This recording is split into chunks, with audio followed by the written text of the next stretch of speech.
It's not.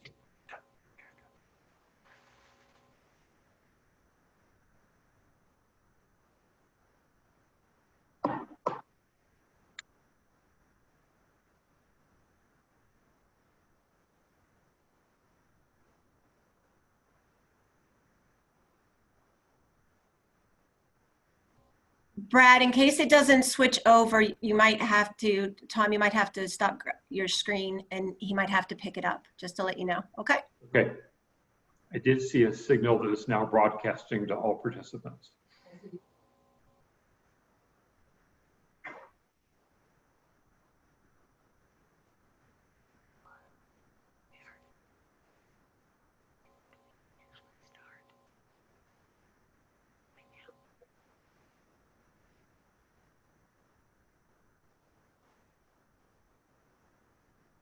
Well, I guess we'll go ahead and begin.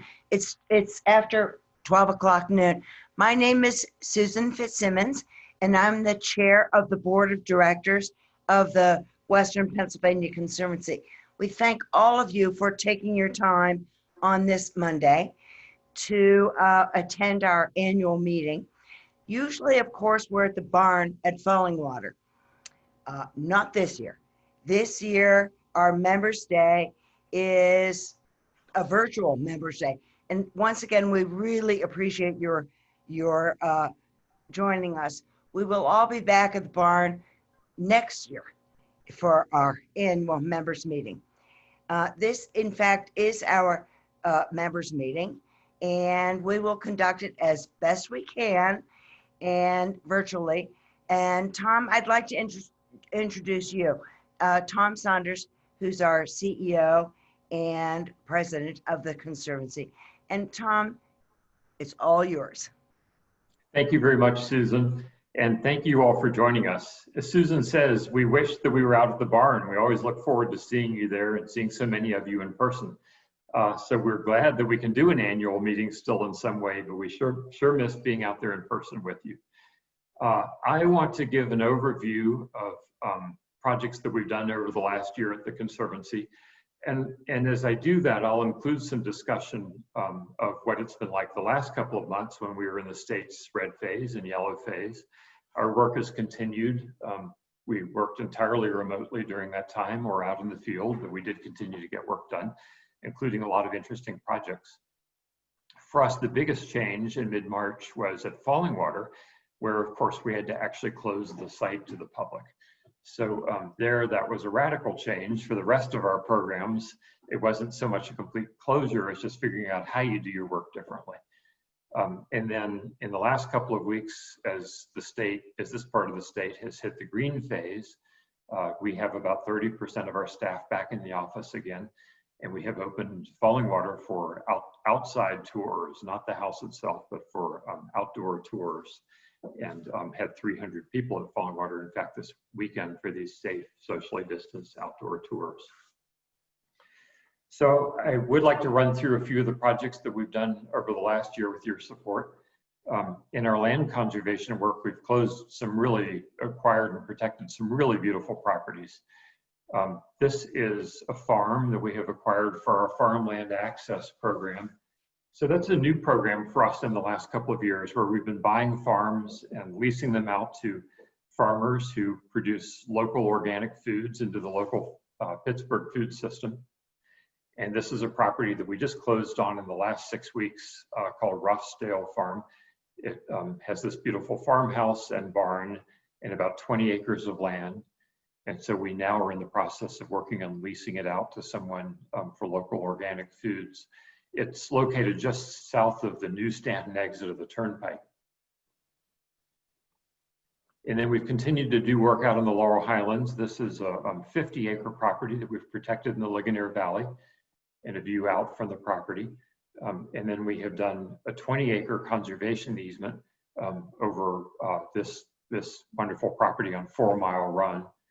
And then elsewhere in the Laurel Highlands, we have closed on a really interesting project, which was acquiring the oil, gas, and minerals that were just downslope from Kentuck Knob. So we had actually bought this land about a decade ago, but at the time we acquired it, we couldn't buy the subsurface rights. And we don't want to see a shale well or other activity like that within the view of Kentuck Knob.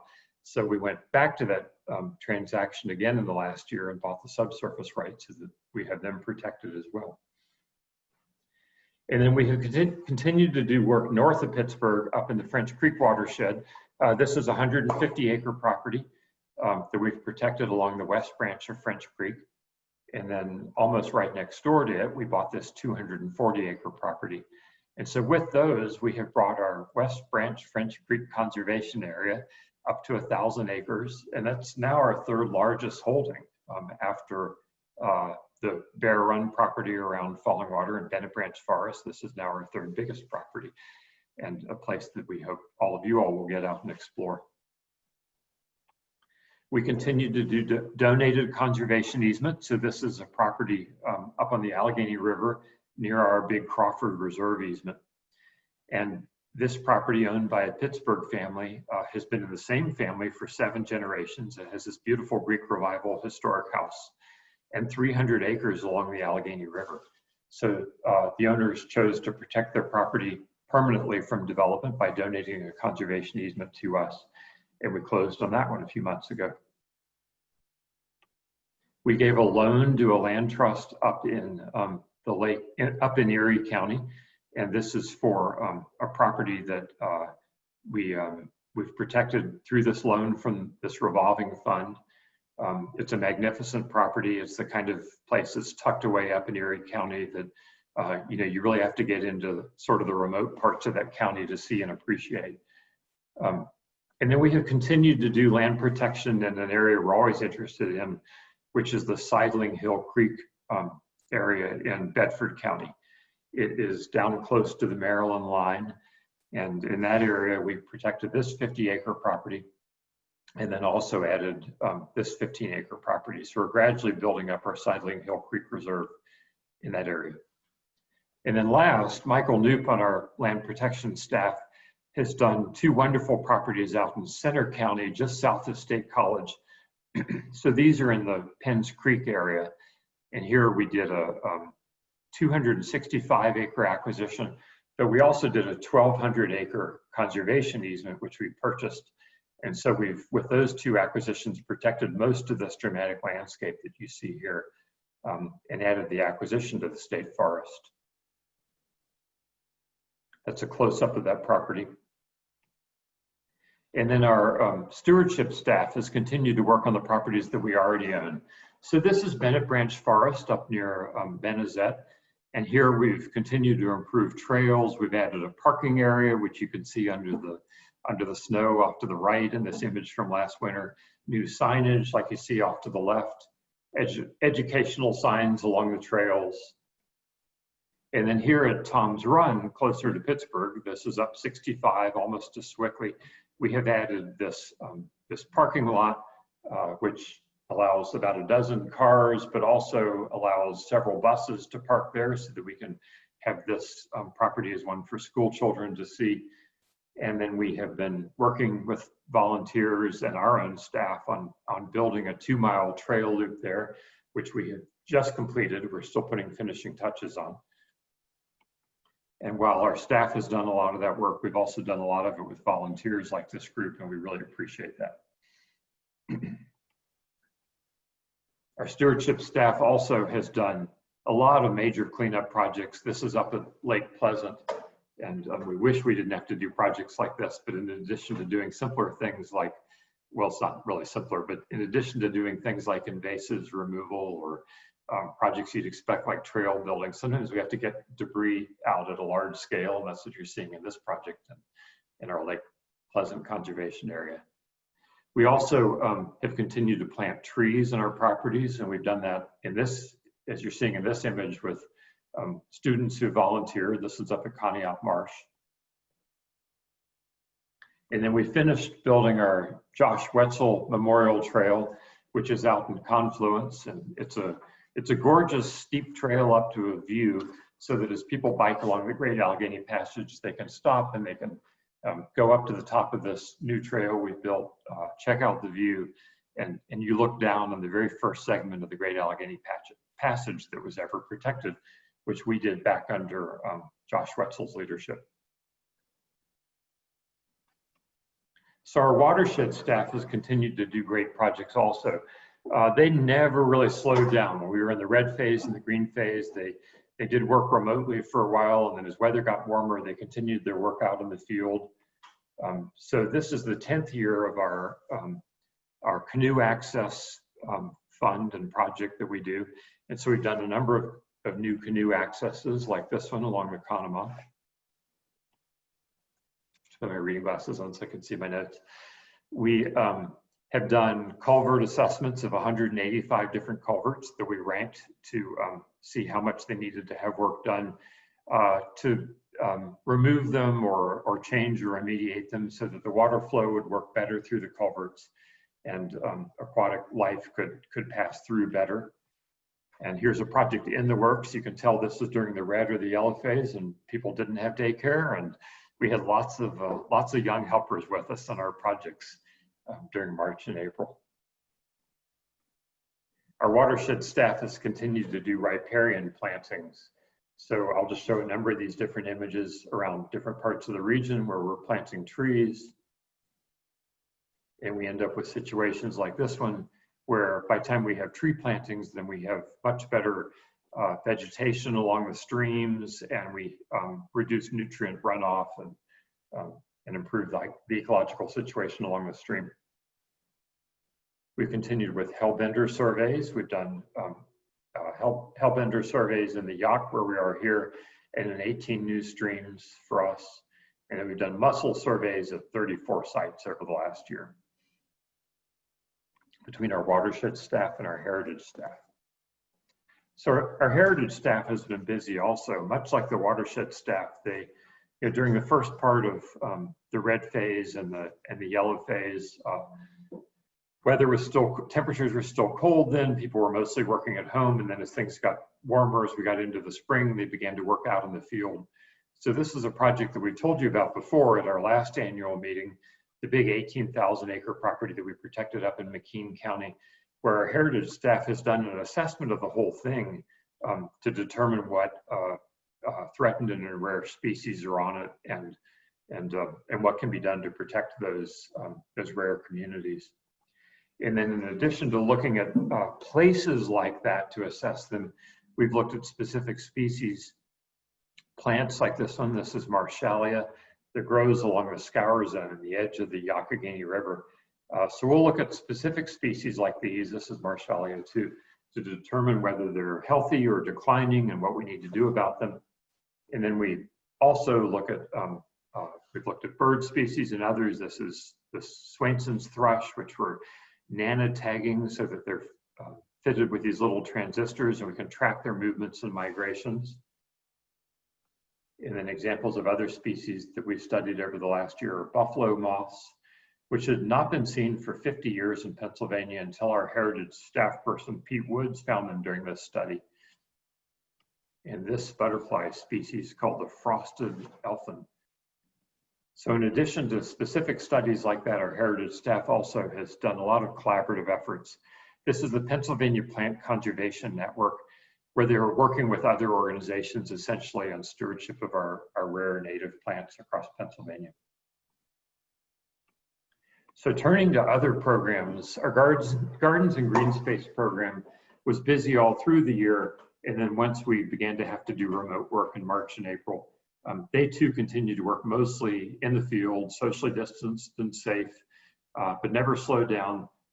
In fact, they were incredibly creative about how they did their work. We could not work with volunteers for a little while. And so only in the last few weeks have we begun to use volunteers again. But the Gardens and Green Space staff has done interesting new things, like they have a robot mowing the Fort Pitt garden in the median of that interstate. They have drones that are planting redbud seedlings in the slopes off of Mount Washington. So one interesting thing about the pandemic is that it's forced us to explore new technology and figure out how to do things differently, which is in a way good for all of us. But during the year, we have done a number of really interesting projects. This is a new accessible garden. So for people with ADA disabilities, these are raised beds that allow greater access. We have tools that allow greater access also. And this is our second of these gardens. This one is at Frankstown and Bennett in Homewood. And here's an image of Cynthia Caro, who's over all that Gardens of Green Space work, and Mary Savage, who's the longtime garden steward for that garden. We work with volunteers to plant a new rain garden in Clairton. And this is an image of that rain garden as it was coming along and almost completed. And we've done a new rain garden in a middle school in Harrison Township. We've continued with street plantings with volunteers. This is on East Carson Street. And along with our street trees, we've also continued with our Red Buds project, where we're going to have several thousand trees ultimately along the riverbanks and slopes along Pittsburgh's rivers. And we've continued to do that work with volunteers even over the last month or so, where people have been helping us with the Red Bud plantings. We're doing a new rain garden at Lincoln and Frankstown, and you'll hear more about that from Brian Charles in just a minute. We'll have a presentation on that. And then this has been interesting because we kept our planters changed out for all the different seasons. But then more recently, this got more interesting because as our garden staff worked on the planters, they also began to have to work on restoring them after the protests. And so, you know, if it's not one thing, it's another. Our staff ended up having to work with how you remove pepper spray and tear gas from the planters without, you know, without an impact as they worked on that in the next day or two after the social protests. Our garden staff is getting all the planters restored and replanted. So as I said, Fallingwater is the place where we've had the biggest impact. At Fallingwater, it's been a year of real highs and of lows. At Fallingwater, of course, we were on top of the world last summer in July when Fallingwater was added to the World Heritage List. Now that seems very long ago, because then it was March where we actually had to close the site, and then we figured out different ways of doing business there since. Because we obtained World Heritage status last summer, we knew, or we thought at the time, that our crowds would grow bigger, and they will in time. But so to be ready for that, we've updated our preservation master plan, which we hadn't done for 20 years. And so we're all set with sort of a new plan as to how to do our restoration work at Fallingwater. And during this year, before things shut down, we've done projects like steel window and door frame replacements and glass replacements. We've reconstructed 4 of the trellis beams. We've restored the kitchen, which has been an interesting project. And we typically do renovations of some of the buildings on the campus. We have about 20 buildings total, in part because we've added farms over the years as we've built out the protected acreage around Fallingwater. And so this is an example of one of those renovations. During this last year, we've renovated the Ream House. We've continued with partnerships with local artists and with residency and education programs. This is a partnership with designers local artisans who did work essentially inspired by Fallingwater, and we sell these products now in our store. And then we've continued with residencies for teachers and high school students and college students, although in the last couple of months, of course, that's changed as we've moved most of that kind of content online. Back when we could still do live events, we did things like this design lecture, jointly with the Carnegie Museum. Performances like jazz here in the living room at Fallingwater. And we did a fun gathering where I'm sure a lot of you all attended last fall called Fallingwater Soiree, where we had Chef Kevin Souza. And in an interesting new partnership, we had performances by members of the Pittsburgh Symphony Orchestra. So a lot has changed as we look back over the last month, or over the last year. We look back to the World Heritage nomination last summer, and then all those events that were still taking place at the house. And then beginning in March and April, a complete shutdown, a move to online and virtual content, which continued nicely through the spring. But then I'm showing this image because as I mentioned at the beginning of my presentation, about 2 weeks ago, we did begin to offer just outdoor tours at Fallingwater, self-guided tours for now, and then beginning this weekend, we'll be offering guided tours of Fallingwater. So it's nice to, while we haven't yet opened the house, we may at some point soon, it's nice to at least have visitors out there for these very safe, socially distanced outdoor tours. And I know our staff's, very happy to see the site beginning to come back to life. So after that overview, I'd like to just introduce a few individual speakers. We have 5 of us who are going to tell you about a couple of specific projects we're working on. And the first of those is Andy Zadnik, our Stewardship Director. And Andy, I'm going to turn this over to you to talk to us about our Farmland Access Initiative and a couple of the properties we've protected through that. Okay, thank you, Tom. I'm going to attempt to share my screen. And Andy, I'll stop share if I need to do that. Yeah, I think you need to stop sharing. Done. And I will start sharing.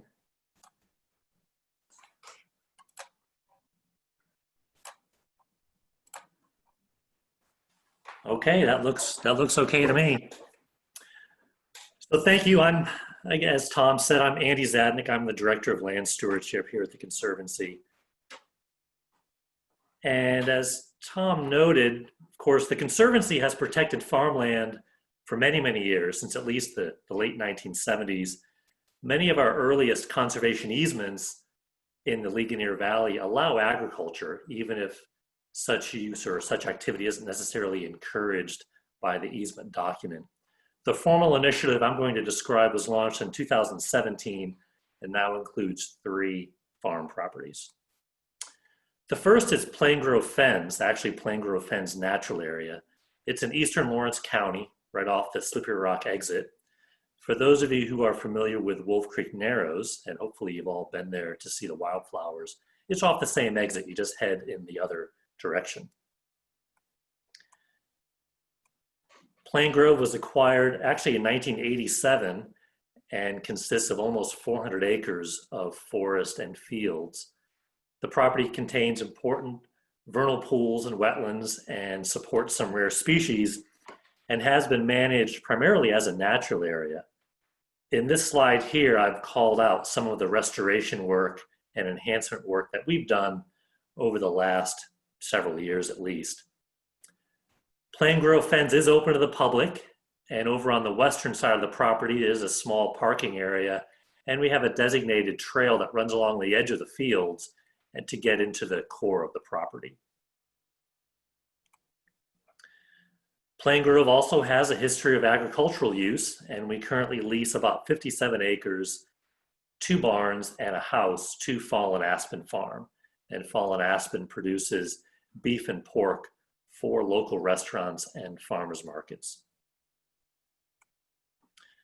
The first acquisition as part of this new initiative is called Mercer Farm. Mercer Farm is up in Mercer County, close to that Grove City I-80, I-79 interchange. Mercer Farm consists of 46 acres with a barn and 2 houses. As part of our management approach, we've set aside the wooded areas, a braided stream, and a wetland swale to remain natural. That leaves about 18.5 acres available for agriculture. We currently lease about 5 acres up in the northeastern corner of the property to West Sylvania Cider Company, and they've established an apple orchard on the property, and in 7 to 10 years they hope to be harvesting apples and producing hard cider. They have their own operation on another property, so keep a lookout for West Sylvania Cider, and eventually some of that cider will come from apples produced on our Mercer Farm.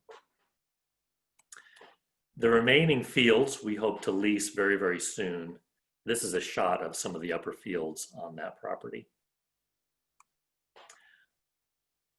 Our most recent acquisition is called Ruffsdale Farm. It's shown here, it's outlined in yellow. It's close to the New Stanton exit off of the Turnpike. This is in Westmoreland County. And the property contains about 27 acres. It includes a very nice 19th century house and a bank barn. Tom showed photos of the house earlier in the presentation. Almost the entire property is available for agricultural use, though we've identified about 7 acres shown in green here on this slide. The 7 acres contain woodland and a little bit of wetland swale, and that area will be available for no-till, low-impact production. We're thinking maybe fruit trees or berry bushes, nut-producing trees, or perhaps some mushroom production. Here's a shot looking down at the house and the barn. So we're currently looking for a farmer or farmers to lease this property. The formal request for proposals is on our website. So if any of you are interested, or you know someone who is a farmer or wants to be a farmer, please visit our website for a full description, and you can certainly contact me with any questions. So I'll now turn the meeting over to Justin Gunther, VP and Director of Fallingwater. And thank you very much.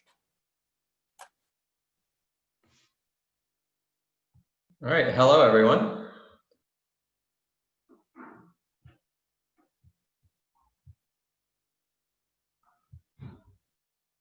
All right, so as Tom mentioned, Fallingwater kind of ended on the highest of highs in 2019 with our World Heritage inscription, which is the greatest honor that a cultural site can receive.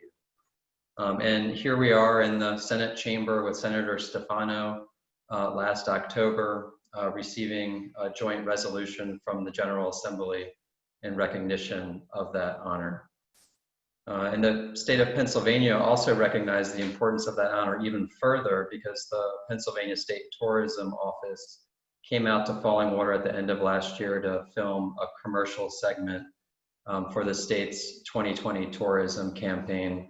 Unfortunately, they've put that campaign on hold and our commercial hasn't aired yet.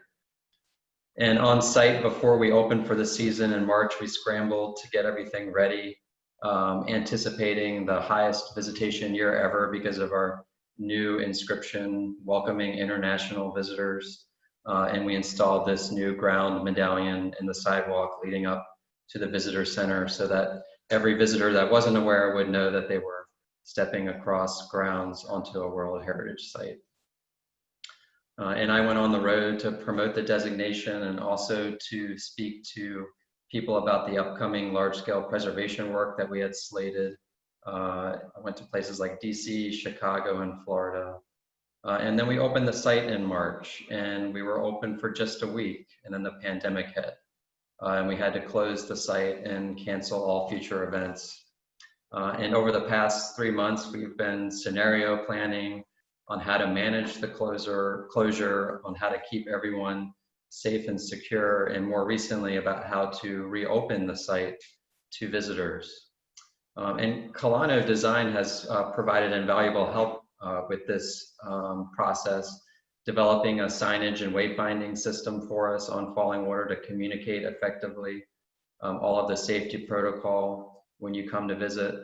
And internally, we named this reopening plan Project Lemonade because we were coming up with it during the state's yellow phase of reopening, but also because we were trying to look at the positive in what was a very sour situation. In reopening the site for our public tour program, we had to rethink the whole process. I mean, no longer could we be grouping strangers together and cycling close to 1,000 people through the house daily on public tours. So in a new world of face masks and social distancing, we instead focused on the landscape and the idea of renewal in nature. So 2 weeks ago, to restart a tour program, we're offering self-guided experiences where visitors have the opportunity to explore the site and the house's relationship to nature, to refresh in the beauty of nature and in the beauty of Fallingwater, just as the Kaufmans refreshed in nature. We've also added outdoor tables to the meadow by the gardener's cottage so that visitors can enjoy a boxed lunch from what's now just a grab-and-go cafe. And this coming weekend, we're going to start guided exterior tours. So for groups of up to 6 people from the same household, they'll be paired with a physically distanced guide using our assisted listening devices, and they'll receive an interpreted tour of the house. So again, just from the exterior, they'll explore the terraces, look in through the windows to see the spaces, and examine the architecture's relationship to nature that way. And coming up in July, we're going to delve into this idea of virtual tours or virtual experiences from inside the house. We're calling these live streamed webinars a closer look, and they'll give online visitors, they can sign in from wherever they are in the world, and they'll have an opportunity to hear in-depth discussion about particular features or stories of the house, like the hatch to the stream or Lillian's bedroom or the outdoor sculpture collection. And while they won't be complete tours, they're more like focused, in-depth discussions to engage and encourage future in-person visits in the future. For the dozens of programs that we host through the Fallingwater Institute and with our school groups, which have always relied on immersive, hands-on activities on-site at Fallingwater, we've had to repackage all of those and go virtual. So rather than on-site experiences at High Meadow this summer, high schoolers will join us for virtual summer camps. And rather than workshops at local schools and libraries, we've been holding online webinars for school groups and for teachers. And throughout the pandemic, thank goodness there were gnomes. So for children and the young at heart, our Gnome House Design Challenge continues to make its way to houses worldwide, teaching distance learners the lessons of organic architecture, one gnome at a time. So I'm confident that, with these continued ways of engaging through social media, virtual programs, and now with our on-site exterior tour program, and hopefully soon as things progress back to some interior tours, we'll continue to be creative in our approaches to education and interpretation and navigate the ongoing crisis that we're in. So with that, I will turn it over next to Brian. So I'm going to stop sharing my screen. And now it's Brian. Thanks, Justin. My name is Brian Charles. I am the Community Outreach Specialist for the Community Gardens and Green Space Program. And I'll be going over our Lincoln and Frankstown Rain Garden, which was just recently installed in April at our Lincoln and Frankstown Community Flower Garden, which is located in Larimer on the eastern side of the city of Pittsburgh. This site has been in our program, the Community Gardens program, since 1995. And over the last 20 years, we've noticed a dramatic change in the topography of the site. As you can see in this before picture here of the community garden, how uneven the ground was. The garden was starting to sink into previous foundations under the garden. And one of the main goals of this project was to reclaim the site to make it a safer green space for the community to enjoy. The site is located on Pittsburgh Public School property. And the school in the background here is the Larimer Pre-K through 5 school, and they were a huge partner with us on our project. They actually help plant the community flower garden each year with over 250 kids coming out to the garden in the spring to plant. And through this project, we work closely with teachers and the leadership of the school to help design an effective and an immersive tool to teach the students about the stormwater management, green infrastructure, and pollinator plants. So we're hoping that this rain garden can be used as an outdoor educational classroom for those kids. Prior to construction in November, we had an engineering team come out and deem that Lincoln and Frankstown could hold a rain garden, and the site specifically was designed to mitigate stormwater from a 1.5-inch storm event. So after construction started in November, we planted some trees at the site. We planted 6 redbuds, 2 service berries, and 1 hop hornbeam. This picture here was taken in April with the redbuds blooming. And we were going to plant the garden with the school kids in April, but obviously our current situation didn't allow that. So we socially distanced planted the garden ourselves with staff. Here we are socially distanced planting. We planted 220 native perennial pollinator plants at the garden. And this was in April. And here we are, and this is taken a few weeks ago with the grass starting to grow and the plants starting to grow a bit bigger here. And I'm excited to see what further progress is out there currently. This picture here is looking at the storm drain and the curb cuts that we had to get that filters the water from the street into the project. So right here, this grate in the middle of the sidewalk here filters the water into the project. And throughout the project, we were getting a lot of interest from the community as well as the natural environment. And here we are. This is our first day at the garden, and we found a snake already enjoying the project. So with that being said, I'll hand it over to Ephraim Zimmerman, our director of the Natural Heritage Program. And yeah.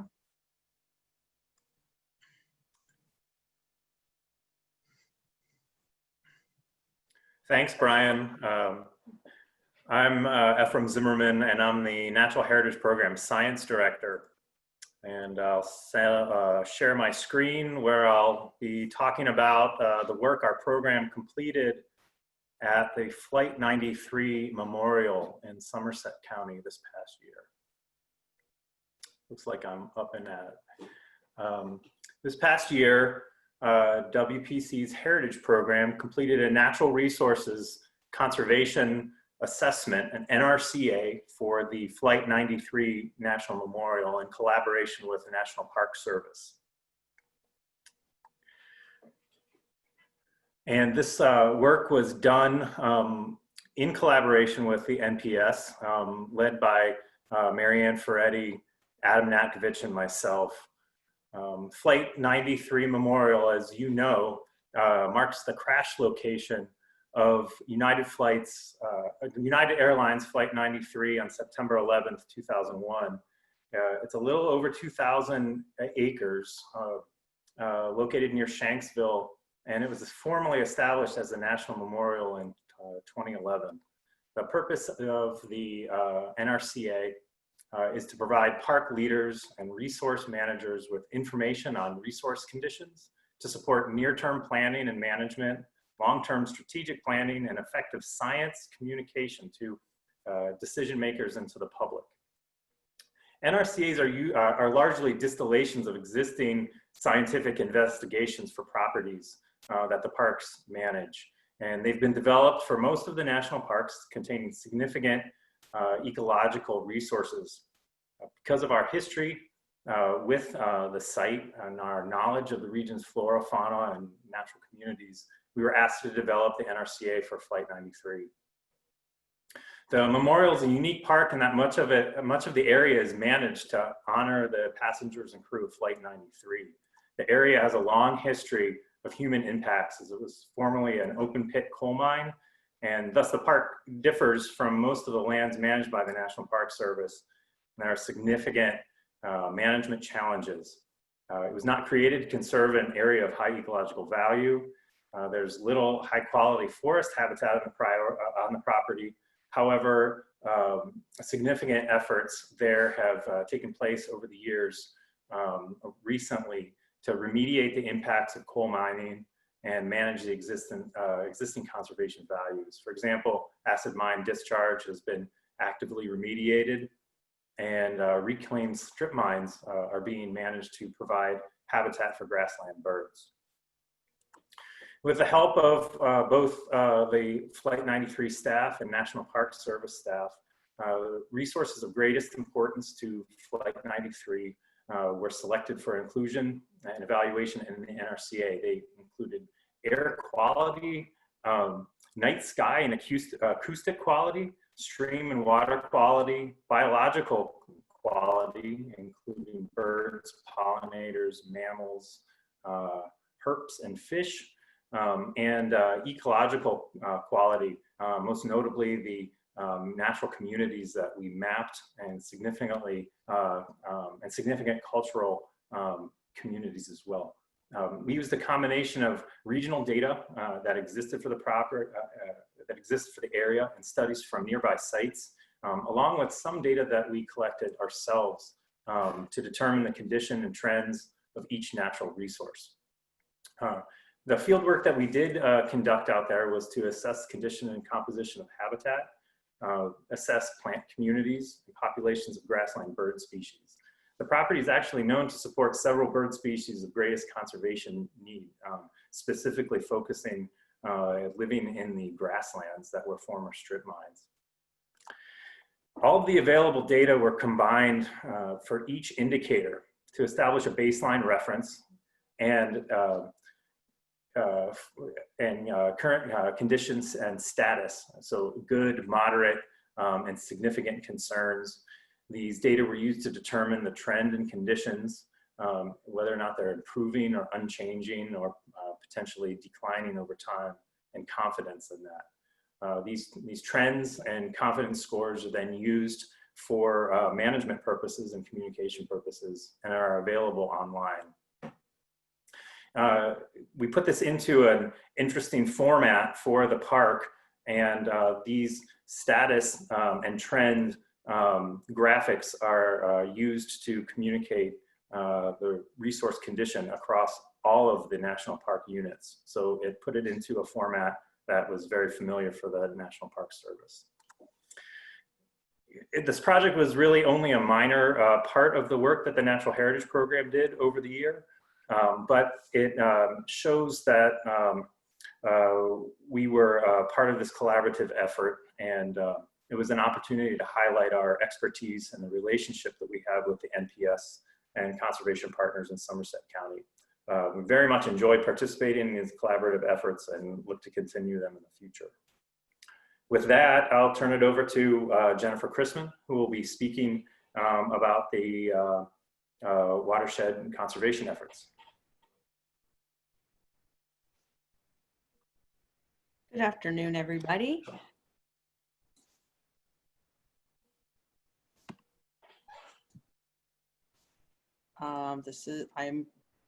Be patient with me, please. There we go.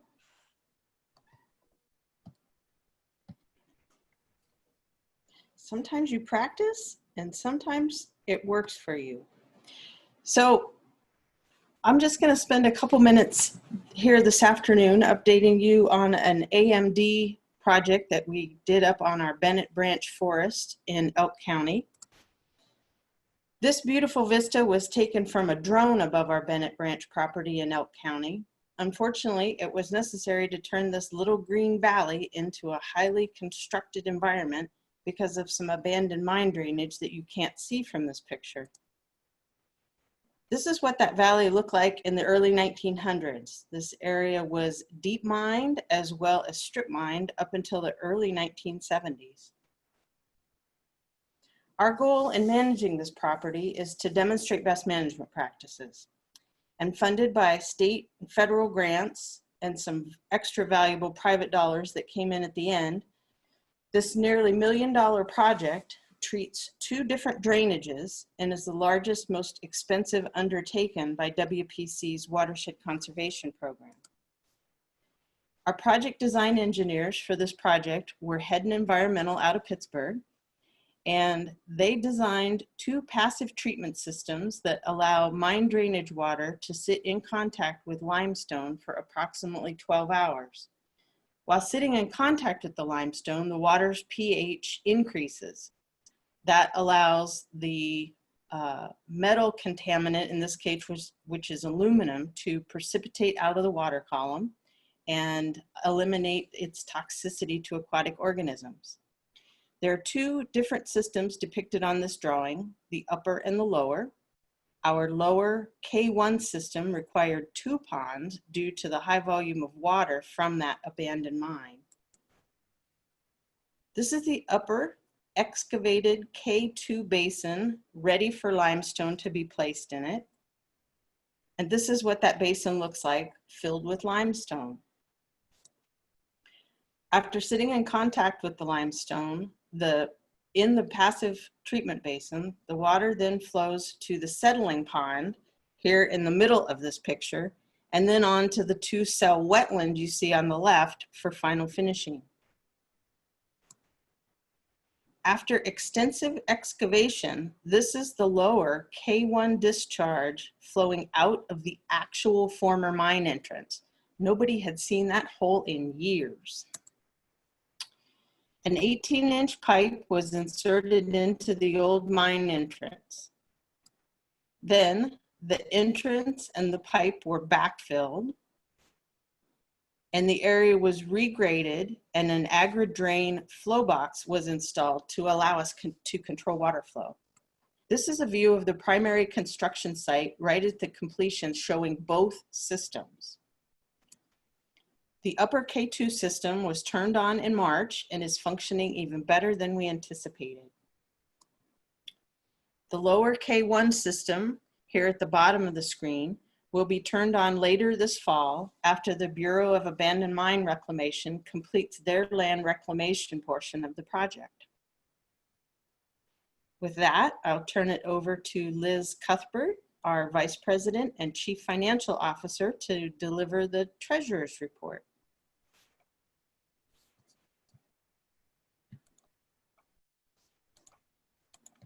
Hello, everybody.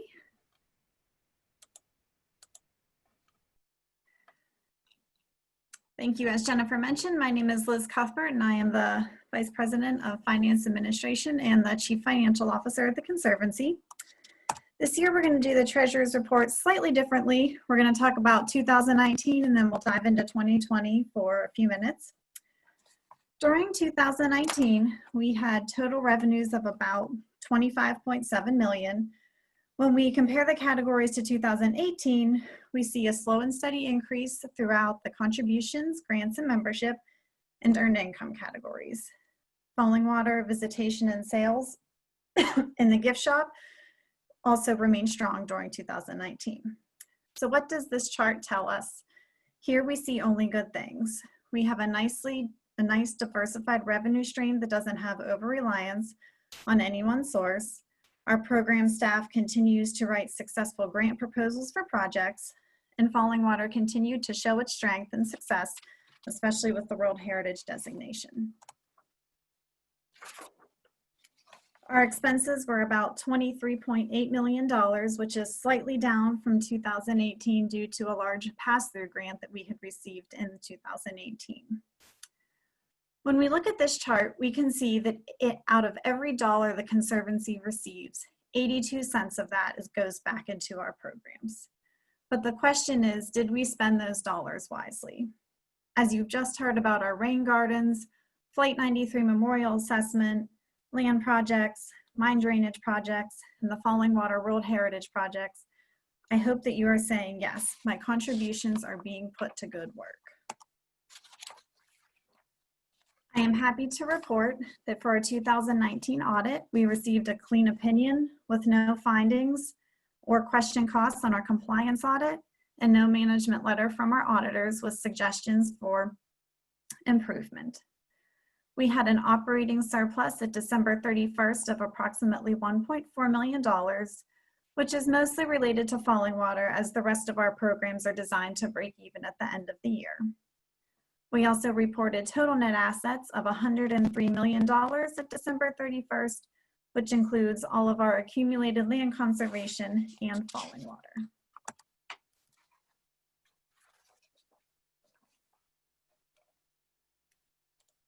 Our true endowment, which is defined as a gift from a donor,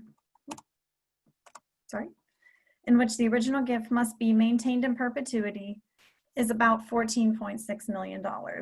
But the spendable portion of that endowment is just under $9 million. The remainder is made up of Fallingwater and our permanent land holdings. Our 2019 investment returns were approximately 19.4%, which we were very thankful for, since 2020 has been a turbulent year for the markets, but we'll dive into that more in one moment. On this chart, you can see that we've done a consistently good job stewarding our funds in the investment portfolio by ranking in the top 2 quartiles compared to all endowments and foundations in the United States over the 1, 3, 5, and 10-year time periods. And our last highlight for 2019, we earned our 5th consecutive 4-star rating from Charity Navigator, demonstrating our strong financial health and commitment to accountability and transparency. Only 15% of the charities they evaluate have received at least 5 consecutive 4-star evaluations, indicating that WPC outperforms most other charities in America. And now that we're all feeling warm and fuzzy inside after talking about 2019, let's shift gears and talk about 2020. I'm sure that everybody can agree with me when we say that 2020 has brought us financial challenges that we never anticipated. Although we have felt these challenges across WPC as a whole, as discussed previously, Fallingwater is the area that has been most affected by the pandemic. We were forced to close our doors 1 week after opening, bringing revenue down to 0 at the site within a matter of days and furloughing 70 of our staff. Shortly after the start of the pandemic, we moved quickly to take our first steps in bringing our current operating budget down and to reduce unnecessary expenses. We reduced all program expenses by 2% or more except at Fallingwater, which we went deeper and reduced our expenses by 20% for the second half of the year. We also implemented a salary freeze over the next year. These measures gave us a reduction in our budget of about $2.25 million. On the revenue side, we reduced our budget by about $4 million, which was mostly related to Fallingwater, and the board approved an additional draw from the non-endowed, unrestricted Fallingwater invested assets of approximately $1.7 million to make their budget balance. We will again be revising our budget at Fallingwater for the remainder of 2020 to more accurately reflect our expectations for the remainder of this year. We were very fortunate to receive a loan from the Paycheck Protection Program, or PPP, in the amount of $2.5 million, which can be used for salaries, benefits, rent, and utilities. This grant has allowed us to bring back all of the Fallingwater furloughed staff, maintain all of our existing non-Fallingwater staff, keep pay at existing levels, and provide roughly 12 to 13 weeks of pay for employees at WPC, which has been a tremendous help to us during these uncertain times. On our investment portfolio, we have returned year-to-date as of May 31st, a negative 4.1%. And while negative returns are never welcome, the portfolio has performed very well, outperforming the benchmark that we measure the portfolio against by approximately 3%. And while some of our investments have struggled during 2020, the Finance Committee has done an excellent job in balancing our portfolio so that in great market conditions, we can report returns of 19%, but in turbulent times, our investment managers are providing significant downside protection for our investments.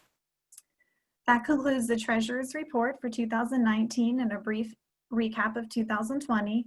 So now I will turn it back to Susan for the remainder of the meeting. Thank you, Liz. Thanks, everybody. Tom, for your wonderful overview of everything that's been accomplished by the Conservancy this last year.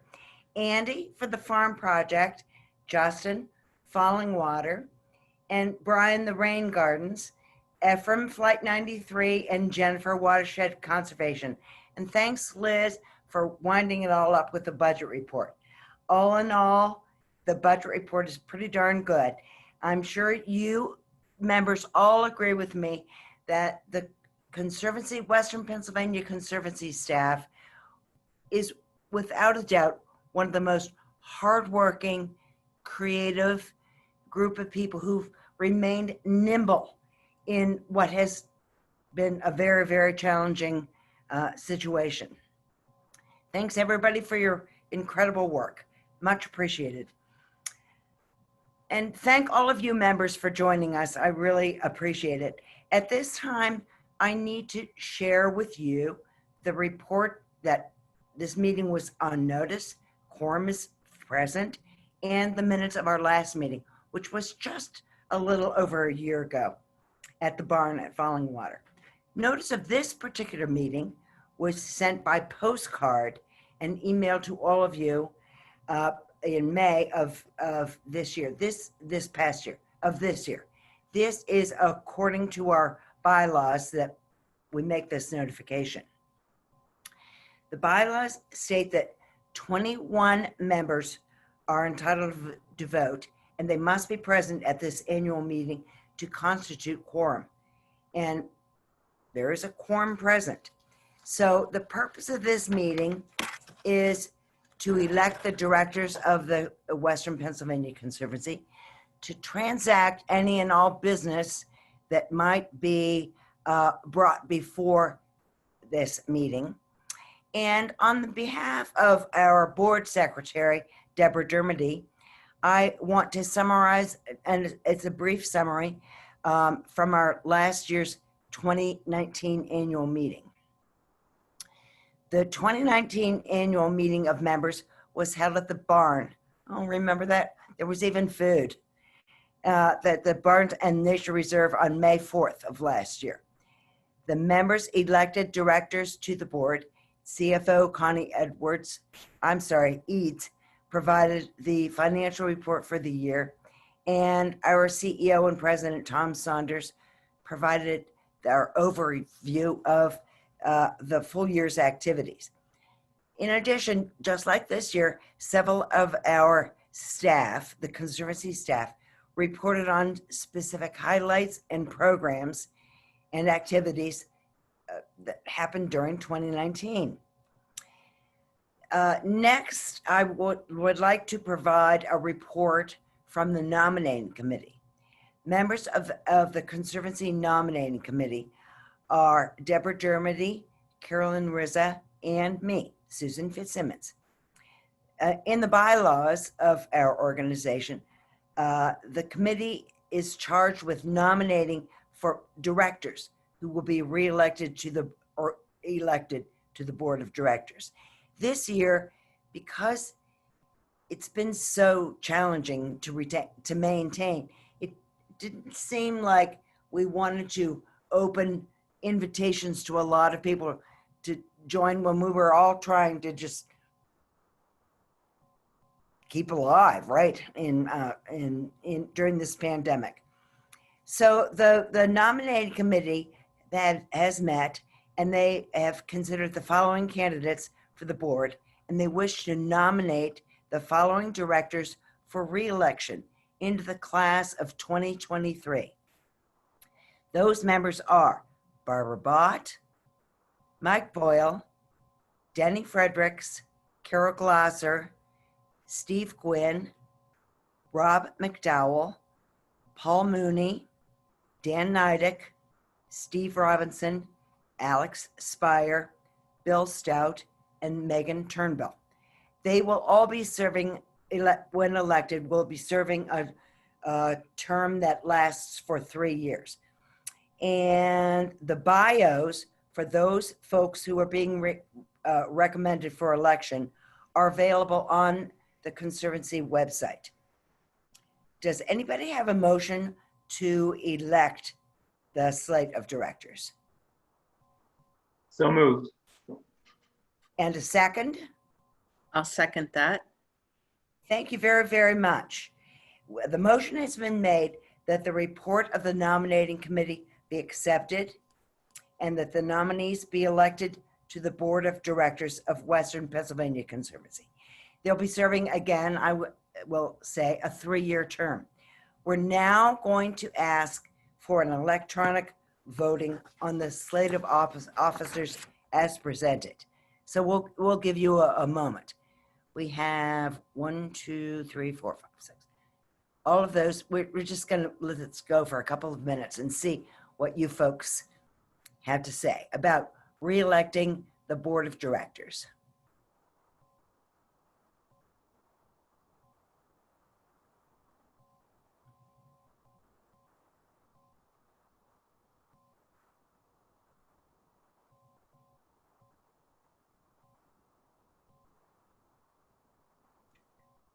Thank you for voting, everyone. It was a unanimous yes. Well, thank you very much, everybody. I appreciate it. And so do, we appreciate all of our board of directors who work very hard to make sure that they're in attendance and sharing their comments, concerns, questions. I would also like to thank at this moment we have a very special group of members with us today. And those members are in the Evergreen Circle. And the Evergreen Circle are made up of the longest standing, at least 15 of the last 20 years, who have supported the Conservancy by being members, and they're so appreciated. Thank you to the Evergreen members. If you all have questions, we're going to ask that you go to our website and post your questions on the website, and we'll make sure that good responses coming to you from the appropriate person here at the Conservancy. There's one other issue I would like to bring up, and I have to put my glasses on, excuse me. The staff has recorded for you 4 15-minute YouTube information sessions that are now on our annual meeting webpage. And that webpage is waterlandlife.org. I'm sorry, waterlandlife.org.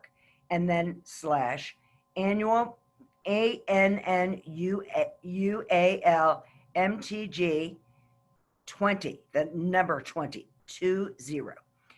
The topics that are discussed include education programs at Fallingwater, midsummer butterflies of Pennsylvania, watershed restoration, and ecological home gardening, which will appeal to many of you, I'm sure. What do you do at home? Dig in your garden. And all of these are available over the next few weeks. So please take advantage of that and go to the annual meeting 20 / website. Believe it or not, this ends our annual business meeting. I would like to thank all of you for attending. This is not our typical approach. As I said, we're usually at the barn, and the weather, who cares about the weather at the barn? It's always so much fun, and we hope you enjoyed today as much as we did. Thank you so much for your support.